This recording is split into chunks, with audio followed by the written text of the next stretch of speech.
Bora, pessoal, novo vídeo aqui no canal Produtos Prime. E o Hulk já tá ali, segurando a muamba que veio lá do site do AliExpress. Comprei aqui, essa é a pelúcia que tá aparecendo aí. Vamos agora fazer o unboxing, minhas primeiras impressões.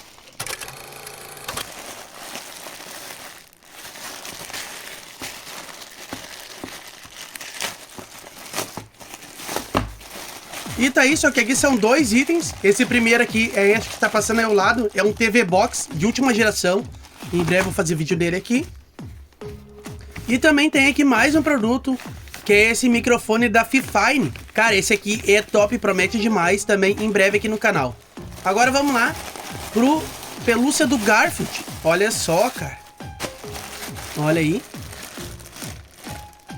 Tá aí, vou abrir essa embalagem aqui agora. E já vi que é de altíssima qualidade. Olha só, hein. Cara, muito top. Vou mostrar no detalhe aqui, vou trazer esse vídeo aqui em 4K também pro YouTube. E olha só, com etiquetinha aqui. Ali, a parte de trás dele aqui. Cara, vou tirar o telefone da base. Azar, vou mostrar aqui bem em detalhe pra vocês. Olha só que qualidade, hein, cara. Detalhezinho aqui da orelha. Muito bonito mesmo. Sempre as pelúcias do AliExpress surpreendendo pela extrema qualidade. Olha aqui, vou girar ele aqui. É esse que tá passando aí ao lado, vocês estão vendo aí, ó. E o precinho que eu paguei. Cara, expectativa versus realidade.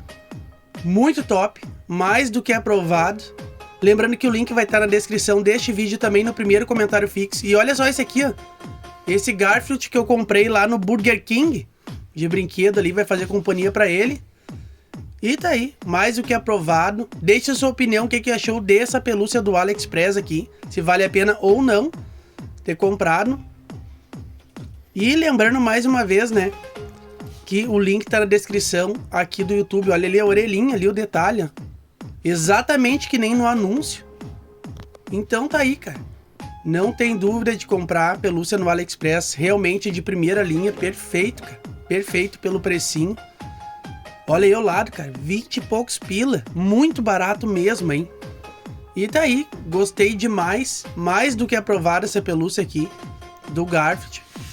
E olha só, vou fazer o convite pra vocês que gostam desse tipo de conteúdo de compras online.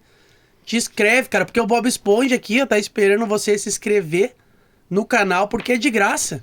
E o Hulk também. Cadê o Hulk? Tá aqui o Hulk, ó. Ô, pessoal, deixa o like aí. Só então, em breve vai ter esse unboxing aqui desse TV Box, que tá muito top. E também no microfone da Fifine, tá? Então dá essa força aí, te inscreve que é de graça. Já deixa o like. E fui. Até a próxima. Muito obrigado que assistiu até agora.